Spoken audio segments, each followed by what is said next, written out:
Baik, langsung kita mulai saja ya teman-teman. Bismillahirrahmanirrahim. Assalamualaikum warahmatullahi wabarakatuh. Selamat siang kepada teman-teman semuanya. Pertama-tama, marilah kita panjatkan puji dan syukur kehadirat Allah Subhanahu wa Ta'ala karena telah memberikan rahmat, kesehatan, dan keselamatan sehingga kita dapat mengikuti perkuliahan pada pertemuan hari ini. Di sini kami akan mempresentasikan yaitu materi tentang perkembangan emosi dan sosial di masa dewasa. Adapun anggota kelompok kami yaitu saya sendiri Aci Lestari dan teman saya Rian Nugraha. Untuk pertemuan kali ini kami akan membahas materi yaitu yang pertama ada perubahan dalam usia pertengahan, yang kedua the self pada usia dewasa pertengahan, yang ketiga hubungan pada usia dewasa pertengahan, yang keempat hubungan dengan anak yang mulai dewasa, yang kelima hubungan dengan individu lain, dan yang keenam menjadi kakek nenek. Materi yang pertama akan dijelaskan oleh Rian Nugraha. Silakan. Baik, terima kasih Haji. Materi pertama ada perubahan dalam usia pertengahan. Tidak seperti perubahan fisik yang berlangsung di awal masa remaja atau penurunan secara mendadak yang kadang-kadang terjadi di usia lanjut. Perubahan fisik yang berlangsung di usia parubaya biasanya berlangsung secara bertahap. Meskipun setiap orang yang mencapai usia parubaya mengalami sejumlah perubahan fisik, laju dari proses penuaan ini dapat bervariasi antara individu yang satu dengan individu lainnya.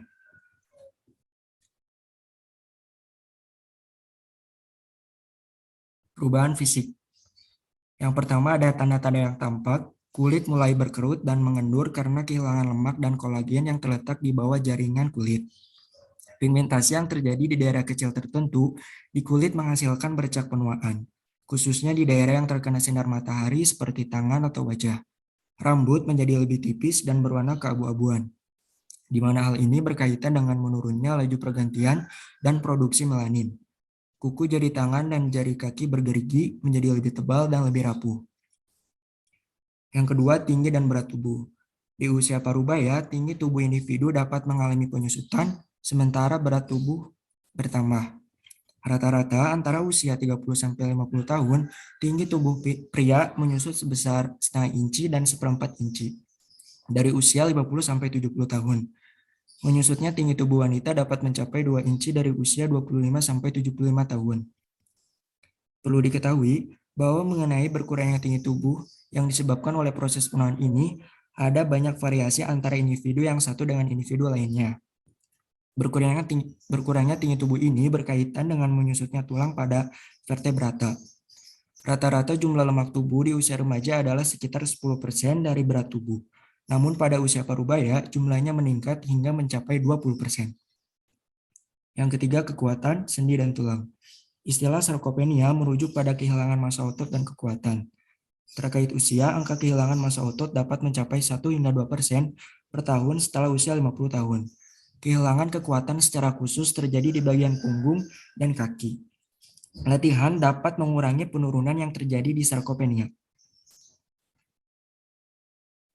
Perubahan fungsi sensoris dan psikomotorik.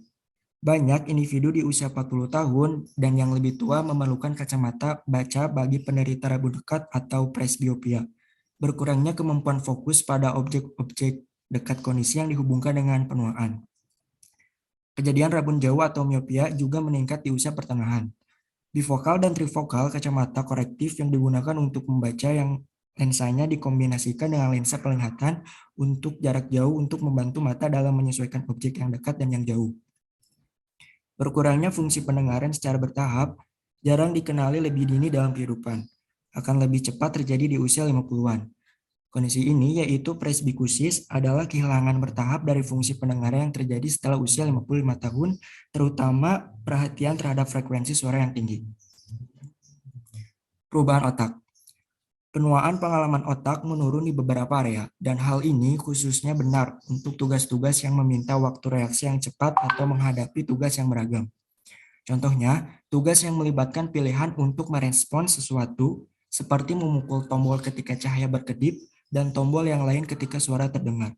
serta keterampilan motorik kompleks yang mengikut sertakan banyak stimulan, respons, dan keputusan, seperti mengendarai mobil lebih menurun. Beberapa penurunan tersebut mungkin berdasarkan pada perubahan fisik secara aktual dalam otak. Contohnya fenomena TOT atau tip of the tongue, yakni individu tahu akan sebuah kata, tapi tidak dapat mengaksesnya melalui memori, menjadi lebih sering terjadi di paruh baya. Dan individu yang mengalami TOT sangat sering mungkin menunjukkan besarnya jumlah pertumbuhan yang terhenti pada insula sebelah kiri, dan sebuah area di otak yang dihubungkan dengan produksi tuturan. Perubahan struktural dan sistematik. Perubahan penampilan dapat menjadi nyata selama tahun-tahun pertengahan. Pada dekade kelima atau keenam, kulit menjadi kurang kencang dan lembut karena permukaan lemak di bawah permukaan kulit jadi lebih tipis, molekul kolagen lebih kaku, dan serat elastisitas lebih mudah rusak. Rambut mulai menipis karena melambatnya pergantian dan area abu-abu yang memproduksi melanin serta pigmentasi menurun. Individu usia pertengahan cenderung memperoleh peningkatan berat sebagai hasil akumulasi lemak tubuh dan kehilangan tinggi karena penyusutan bentuk intervertebral. Proporsi besar dari usia pertengahan dan bahkan dewasa yang lebih tua menunjukkan penurunan yang sedikit atau tidak sama pada fungsi-fungsi organ. Pada beberapa orang, bagaimanapun, jantung mulai memompa lebih lambat dan tidak teratur di pertengahan usia 50 tahun. Di usia 65 tahun, mungkin kehilangan sekitar 40% kekuatan untuk beraerobik. Dinding arteri menjadi lebih tebal dan lebih kaku. Penyakit jantung menjadi hal yang umum terjadi dimulai di akhir usia 40 tahun atau awal 50 tahun. Perubahan fungsi seksual dan reproduksi. Untuk perubahan hormon, pada perempuan menurunnya estrogen dan progesteron. Pada laki-laki menurunnya testosteron. Untuk gejala, pada perempuan sensasi panas secara tiba-tiba dan pendek, vagina mengering, disfungsi saluran kencing.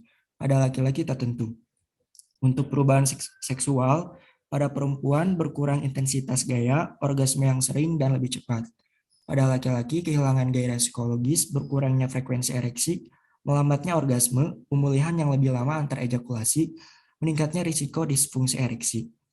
Untuk kapasitas reproduksi pada perempuan berakhir, pada laki-laki berlanjut, beberapa di antaranya menurunnya kesuburan.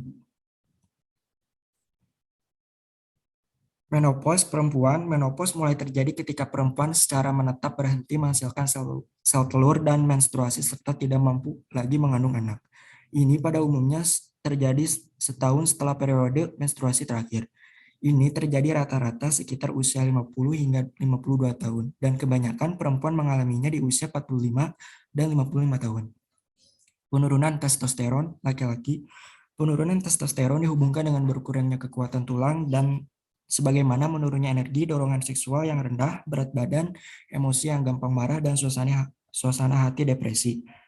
Rendahnya juga dihubungkan dengan diabetes dan penyakit kardiovaskular serta meningkatkan kematian. Turunnya tingkat testosteron bukanlah hal yang berarti sebagai bentuk berakhirnya seksual. Bagaimanapun, beberapa laki-laki usia pertengahan dan yang lebih tua mengalami disfungsi ereksi. Ketidakmampuan yang menetap untuk menjaga ereksi penis untuk kepuasan performa seksualnya. Selanjutnya yang kedua, the self pada usia dewasa pertengahan. Bagi sebagian besar orang, masa dewasa menengah adalah masa di mana terjadi penurunan keterampilan fisik dan meluasnya tanggung jawab. Sebuah periode di mana seseorang menjadi lebih sadar mengenai polaritas usia muda dan berkurangnya jumlah waktu yang masih tersisa di dalam hidup. Suatu titik di mana seseorang berusaha meneruskan sesuatu yang bermakna kepada generasi selanjutnya.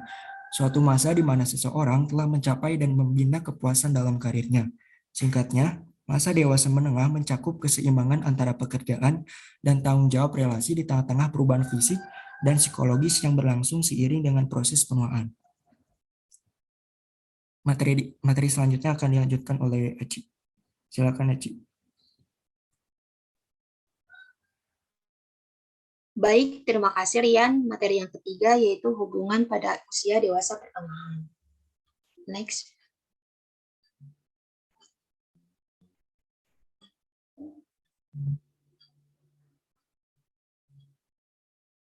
Yang A yaitu teori-teori kontak sosial. Berdasarkan teori rombongan sosial, individu berpindah sepanjang hidup dikelilingi oleh rombongan sosial. Lingkaran teman dekat dan anggota keluarga dengan beragam derajat kedekatan. Pada siapa mereka dapat bergantung untuk berdampingan, kesejahteraan dan dukungan sosial, dan pada siapa mereka bergantian juga menawarkan perawatan, perhatian, dan dukungan. Teori rombongan sosial adalah teori yang diusulkan oleh Kant dan Antonucci, bahwa individu berpindah sepanjang hidup dikelilingi oleh lingkaran konsentrasi dari hubungan intim tempat individu bergantung untuk berdampingan, kesejahteraan, dan dukungan sosial. Teori selektif sosial emosional menawarkan perspektif tentang kehidupan pada bagaimana individu memilih dengan siapa menghabiskan waktu mereka. Berdasarkan pada Carstensen, interaksi sosial memiliki 3 tujuan utama. Yang pertama sebagai sumber informasi, yang kedua membantu individu untuk mengembangkan dan memelihara rasa akan diri, dan yang ketiga sebagai sumber kenikmatan dan kenyamanan atau kesejahteraan emosional. Yang B yaitu hubungan, gender, dan kualitas kehidupan. Hubungan adalah kunci yang paling penting dalam kesejahteraan. Mereka dapat menjadi sumber utama kesehatan dan kepuasan. Betul, memiliki pasangan dan berada dalam kesehatan yang baik adalah faktor terbesar dalam kesejahteraan untuk perempuan di usia 50-an berdasarkan 2 survei nasional. Memiliki atau tidak memiliki anak hanya membuat sedikit perbedaan. Kurang bahagia, kesepian, dan paling depresi adalah ibu tunggal, mengalami perceraian, dan menjadi janda. Walaupun begitu, hubungan juga dapat menghadirkan tuntunan yang penuh tekanan, terlebih lagi pada perempuan. Perasaan tanggung jawab dan perhatian pada orang lain mungkin menurunkan kesejahteraan yang sebelumnya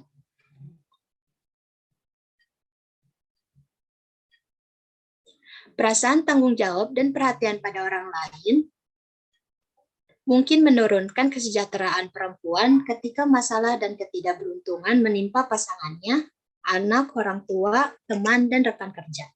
Stres yang mewakili ini mungkin membantu menjelaskan mengapa perempuan parubaya, khususnya rentan terhadap depresi dan masalah kesehatan mental lainnya, dan yang kita lihat mereka cenderung menjadi tidak bahagia dengan pernikahannya daripada laki-laki.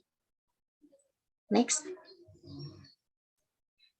Yang keempat yaitu hubungan dengan anak yang mulai dewasa. Saat ini, keluarga beragam dan kompleks. Meningkatnya orang tua parubaya harus berhadapan dengan anak dewasa yang melanjutkan hidup dalam rumah keluarga atau meninggalkannya hanya untuk kembali. Satu hal, walaupun belum berubah, kesejahteraan orang tua cenderung bergantung pada seberapa baik anak mereka beralih. Untungnya, hubungan orang tua dan anak seringkali meningkat seiringnya usia. Next.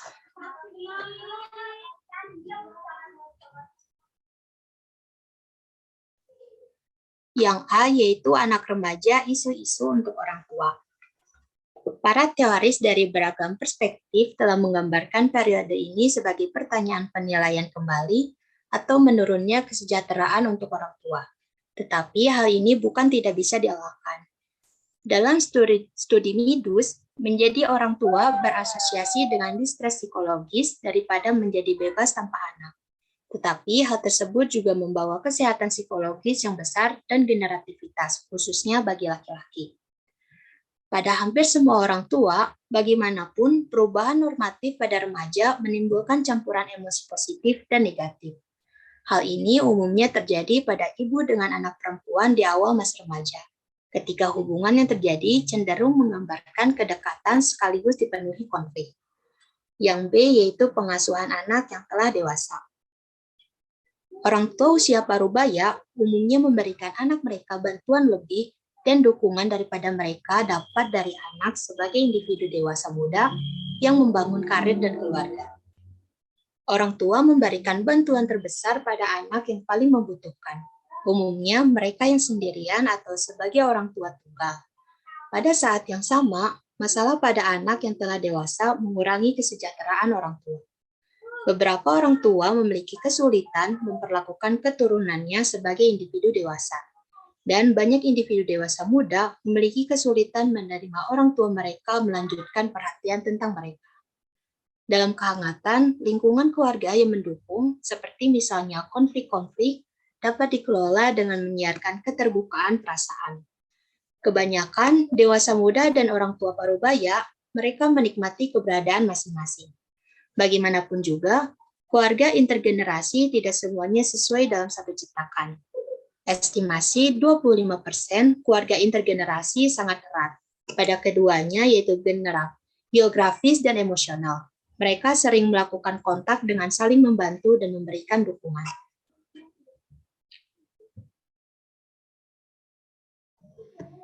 Yang kelima yaitu hubungan dengan individu lain. Next. Yang A yaitu hubungan dengan saudara. Ikatan saudara adalah hubungan yang terpanjang dan terlama pada hampir seluruh kehidupan manusia.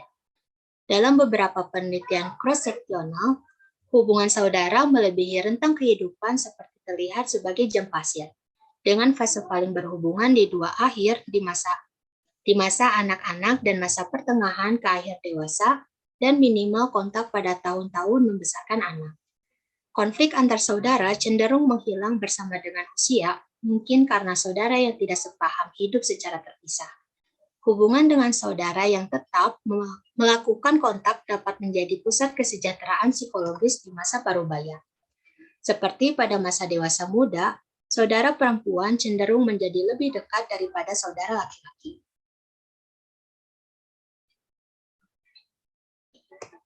Yang B, hubungan dengan sesama orang tua yang sebaya. Yang pertama, kontak dan bantuan yang saling menguntungkan.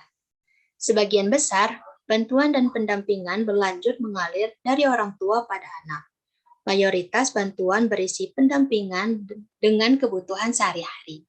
Dan yang kurang umum adalah gawat darurat dan krisis. Pola-pola ini adalah benar pada hampir semua keluarga.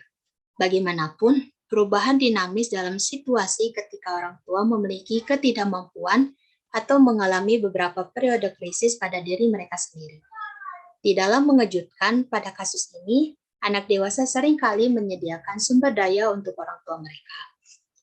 Bagaimanapun juga, hubungan keluarga di pertengahan dan akhir masa dewasa dapat menjadi sangat kompleks. Dengan meningkatnya lama masa hidup, pasangan parubaya dengan keterbatasan emosional dapat dan sumber daya finansial mungkin butuh mengalokasikan mereka di antara dua pasang orang tua lansia, begitu pula menyediakan kebutuhan untuk diri mereka sendiri. Next. Yang kedua, menjadi pengasuh untuk orang tua lansia. Umumnya, generasi memiliki kondisi terbaik saat orang tua dalam keadaan sehat dan kuat. Ketika lansia menjadi lemah, beban perawatan untuk mereka mungkin menegangkan hubungan. Mengingat biaya yang tinggi untuk rumah jompo dan hampir semua lansia menolak untuk tinggal di sana, banyak orang tua lansia menerima perawatan jangka panjang di dalam rumah mereka sendiri atau dari pengasuh. Yang ketiga, ketegangan pengasuhan. Banyak pengasuh menemukan bahwa tugas fisik, emosional, dan beban finansial jika mereka bekerja penuh waktu memiliki sumber daya finansial yang terbatas atau ketiadaan dukungan dan pendampingan. Sangat sulit bagi perempuan yang bekerja di luar rumah untuk mengasumsikan dan menambahkan peran sebagai pengasuh dan mengurangi waktu kerja atau berhenti dari pekerjaan untuk memenuhi tanggung jawab pengasuhan dapat meningkatkan tekanan finansial. Jadwal kerja yang fleksibel dan keluarga cuti medis dapat membantu meringankan masalah ini. Ketegangan emosional mungkin keluar tidak hanya dari pemberian perawatan itu sendiri, tetapi dari kebutuhan untuk menyeimbangkan hal tersebut dengan banyak tanggung jawab lainnya dari individu parubaya. Orang tua lansia mungkin menjadi bergantung pada suatu waktu ketika dewasa parubaya butuh melepaskan anaknya atau jika pengasuhan tertunda untuk membesarkan mereka.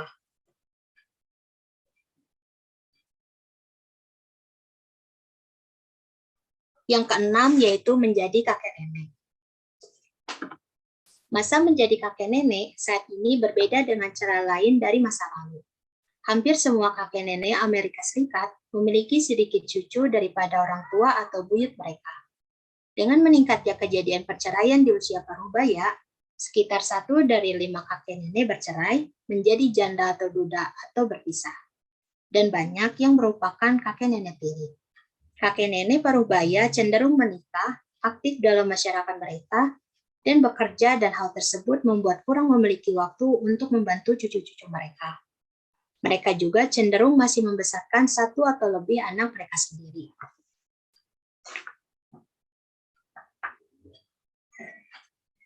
Yang pertama yaitu peran sebagai kakek nenek.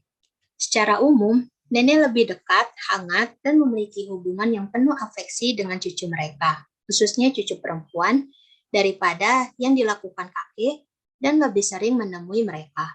Kakek nenek yang sering melakukan kontak dengan cucu mereka merasa baik mengenai masa menjadi kakek nenek, memberikan atribusi penting dalam peran tersebut, dan cenderung menjadi lebih puas dengan menjadi kakek nenek.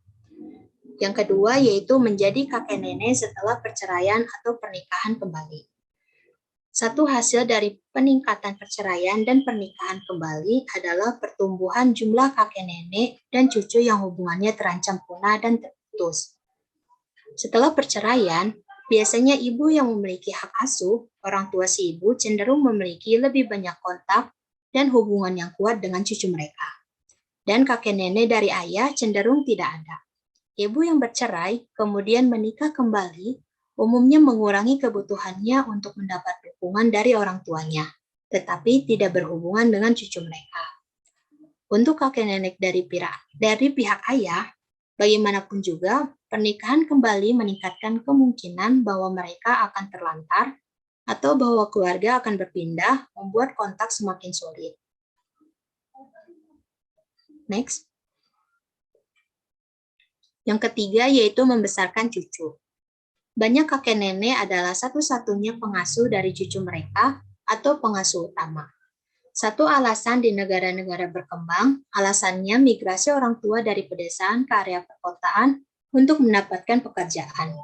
Keluarga yang melewatkan satu generasi ini ada di semua wilayah di seluruh dunia, khususnya di negara Afrika Karibia. Di sub-Sahara Afrika, epidemik AIDS telah meninggalkan banyak anak yatim piatu, tempat kakek nenek menggantikan tempat orang tua.